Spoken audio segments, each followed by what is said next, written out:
Hi everyone, I'm Aaron McGuire, and today I'm going to talk about some of the movies I saw for the New York Film Festival. I'm going to be watching about 20 movies from this festival, so now I'm going to talk about them.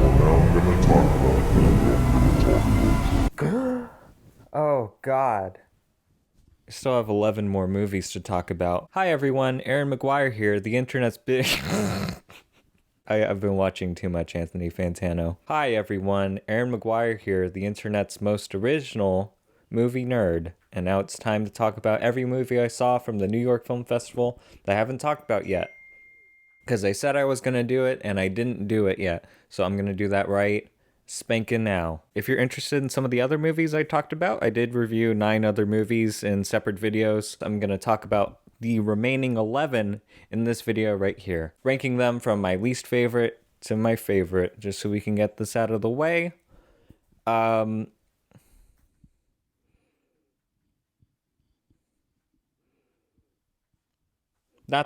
going to start talking about my least favorite movie from the entire festival, that being Days. Days is a Taiwanese drama that came out, and I just thought it was just just the most boring patience testing movie I've ever seen, maybe. And the thing that makes the movie interesting, but also what makes it incredibly boring to me, is that each shot lasts about 5 up to about 10 minutes each. And in these shots, there's no dialogue, there's no music. It's just people doing a thing, or sometimes not doing anything. The opening shot of the movie is just a 5-minute long shot of a guy staring out his window on a rainy day, and he's just sitting there, and he doesn't move. His expression doesn't change. You're just kind of like looking at a photograph of a dude pretty much. And when that happened, I was like, oh, okay, movie, I see what you're doing. I see what you're doing. There's a 15-minute scene of a dude freaking cooking dinner. There's a very famous 19-minute long scene of a guy getting a massage. And I just don't really see what the point is. Like, what am I really getting out of seeing this man go to an acupuncture appointment for 11 minutes? Again, if you got something out of it, I don't want to take that away, but I just personally don't get it, and I would not recommend this movie to anybody. Felt like patience testing. It felt like it was wasting my time. I don't doubt that it was trying to say something, but it did not communicate anything to me. The next movie I want to talk about is The Year of Discovery, which is a documentary about the deindustrialization in 1992 in Spain and the riots that sparked. And I really like the framing device of this movie, having it a split screen so that you can show 2 different sides of a conversation or 2 different sides of the same event. However, I don't think this movie needs to be as long as it is. This is a 3.5-hour long documentary of people sitting and talking. And granted, if this is an event that you're already interested in, then it's probably going to be something that you will, be interested in listening to for that duration of time. But for me, I do not think that the runtime is justified. You really feel the runtime, in my opinion. It just could not keep my attention. I was on board for probably the first 20 minutes, and the remaining 3 hours just felt very long to me. Not that I don't find the event interesting, but I do feel that it could have been more concise with how it's telling its story. The next movie I want to talk about is Undine, which I really did not like, though there are aspects of it that I did enjoy. Definitely some of the performances are really good. I think the cinematography is great as well. There's a lot of beautiful underwater shots, but just, it's so goofy. Everything is so over the top in this movie as far as just the emotions that these characters have are so extreme. There's like this whirlwind romance that feels like 2 teenagers would have, but it's with grown adults. It feels incredibly cheesy as well, and there's certain things that happen, especially towards the middle of the movie, that feel so just formulaic and predictable. Part of this movie is an underdeveloped romance. Another part of this movie is a ongoing lecture on Berlin architecture. And another part of this movie is these weird fantasy elements that just kind of feel like they came out of nowhere. And another part of this movie is just really funny scenes that were unintentionally really funny. The staying alive scene was freaking hilarious. Yeah, it's a mixed bag. The next movie I want to talk about is The Woman Who Ran, which is a Korean movie. What the story of this movie is pretty much just a woman going to meet different people that she hasn't met for a very long time, just kind of catching up. It's another one of those movies. I feel like I've seen many movies that I can describe this as. It feels very slice of life and kind of the emotions that you're going to get out of it or whatever you are able to project onto it. So for me, I did not feel any emotional connection to anyone. And I found it as interesting as going to a Starbucks and just overhearing two friends meeting for the first time in a long time. And granted, that's not a bad thing. The movie isn't not enjoyable. The performances are really good, and I do think a lot of the dialogue is very natural. But yeah, I just felt like it wasted a lot of time, and not to say I didn't enjoy myself, but I don't feel like I got anything more out of it on a deeper level or on an emotional level. Personally, wasn't for me. It's charming. That's all I can say, really. The next movie I want to talk about is The Disciple, which is a movie I really enjoyed, actually. It's about a man who's trying to learn this very traditional style of Indian music and isn't very popular amongst, his peers. And he decides to dedicate his time to both mastering this style of music and also continuing to promote it in a world that it's slowly dying in. So it is a movie that's about loneliness, and it is a movie about kind of your passions and following your passions. It's also beautifully shot. It's well acted. And it definitely gave me a lot more appreciation for this style of music, which I still wouldn't really listen to on my own, but I definitely have more of appreciation for it and the skill that goes into playing it. The next movie I saw was Flowers of Shanghai, which is actually a movie that came out much earlier. I believe it was 1998. And it was directed by Ho Xiaoshen. I hope I'm saying that right. Ho Xiaoshen, which is an art director that I've always wanted to check out some of his movies for, but never got the chance to. Especially Flowers of Shanghai, which recently got a 4K remaster. But yeah, beautiful movie. I love a lot of the performances in it. I think Tony Leung Chiu-wai might be my favorite actor of all time, and he does an excellent job in this as well. Michelle Race stole the frickin' movie whenever she was on screen. There's so much detail in every aspect of this movie as far as the costumes and the decoration of the set, the cinematography, the color palettes. Absolutely gorgeous. I think all the technical aspects of this movie are really incredible. But the movie is quite slow. It is a majority just kind of taking place in one central location and just hearing these people have these discussions.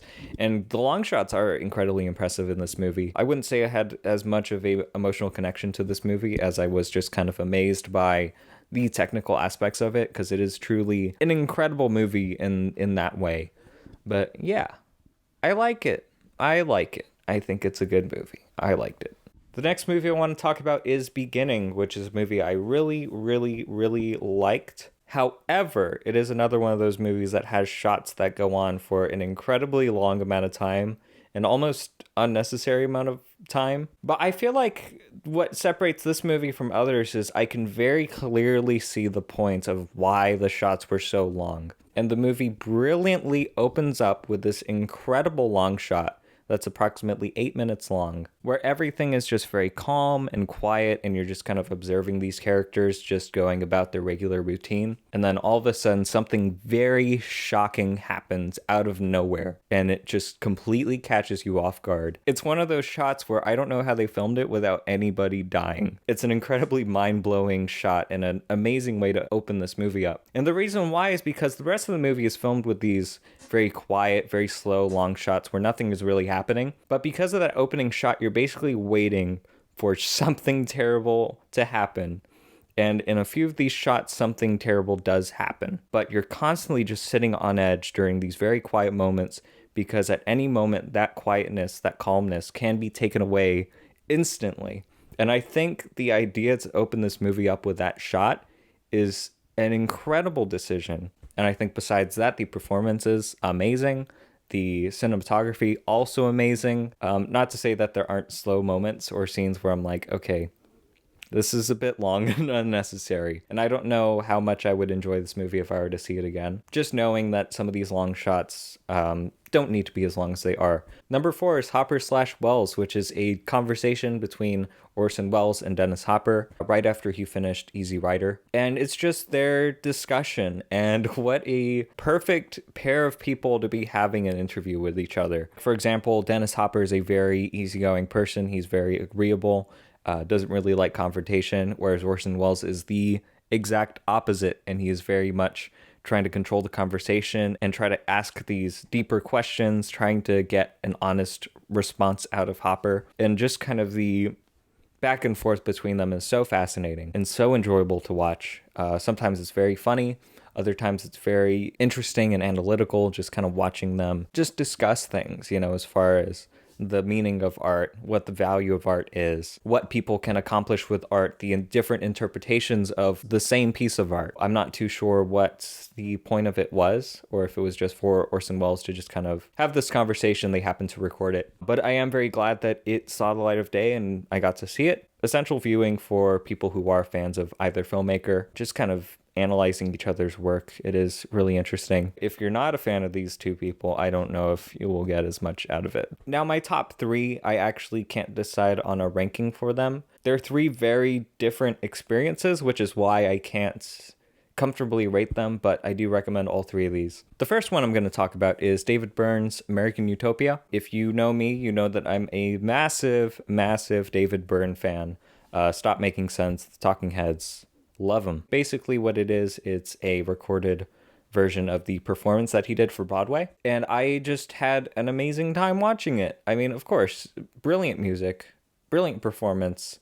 It is such an emotional, just electrifying experience, just seeing these people perform these great songs. And I do feel like it is a very important movie with some of these subjects that it tackles, some of the topics that it goes into. I guess it should be known that it is a very political movie, and not in a subtle way. Definitely out of every movie I saw in this festival, this was definitely the most exciting. And the music is obviously brilliant. All the performers are incredible. Gosh, tons of great songs.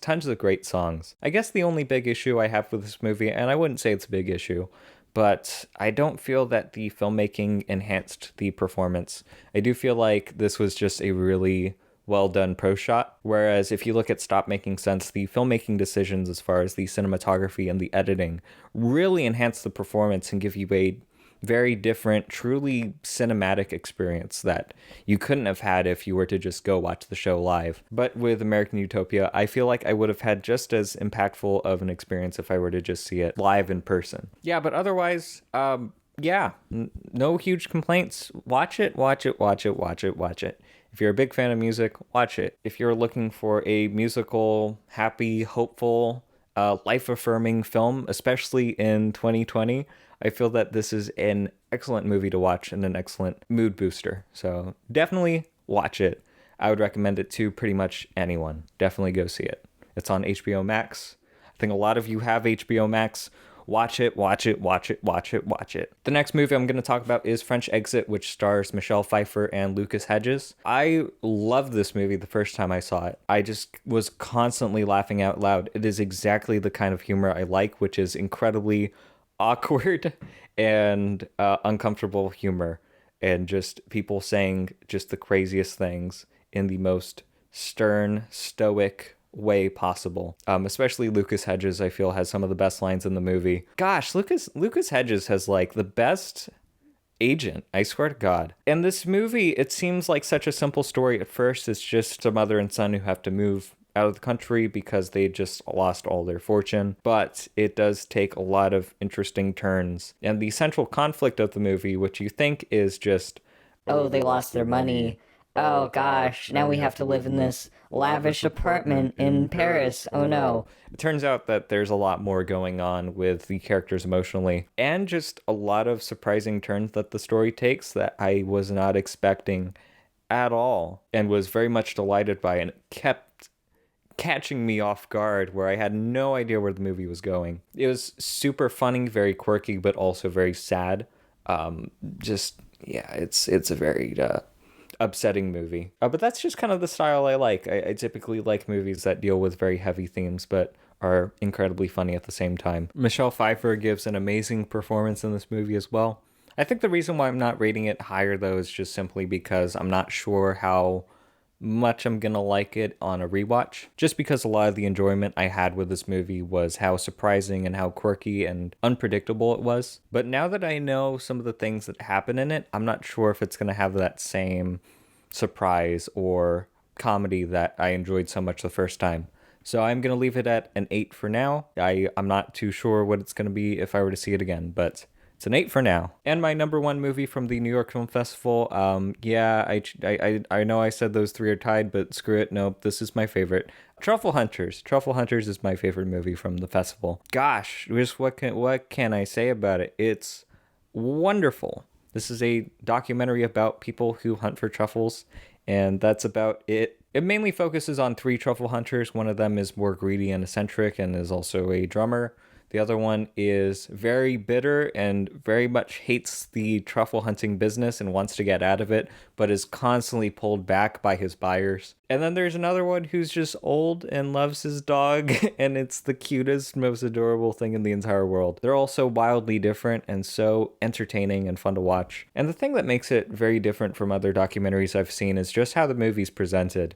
It very much feels like a narrative movie. It doesn't feel like it was scripted, because the people are so interesting and how the movie is shot is just like a conventional movie. So if you didn't tell me it was a documentary, I would just think it's one of the most naturally acted scripted movies I've ever seen. But just that it isn't scripted and that they just happen to find these people at just the most entertaining conversations that they have is so wonderful and so interesting. And I think that the movie has a lot of commentary as far as the difference in the lives between the people who hunt for truffles and the people who consume them. Just the incredible, lavish lives that these people have, and they put truffles so high on a pedestal versus these people who live in these rural towns and just love their dogs so much. It's just really interesting to see these two different lifestyles being shown side by side. The cinematography, they constantly find so many different and creative ways to shoot a scene. Some cinematography choices that I had never seen before. I like how the movie takes place over such a long period of time, so you really see the different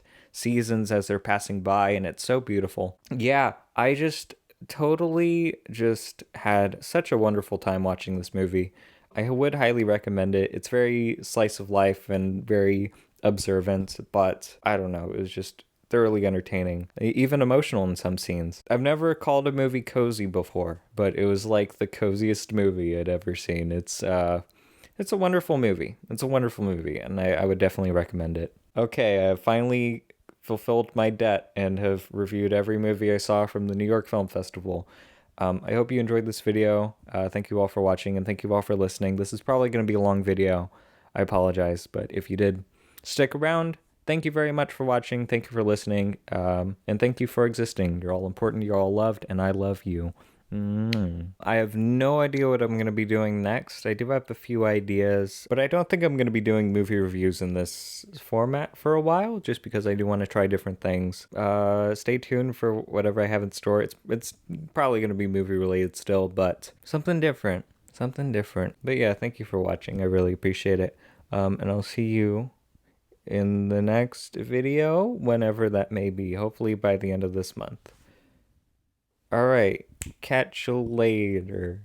I don't have a video ending outro thing yet. Nope. Yeah, no, I'm just ending it here.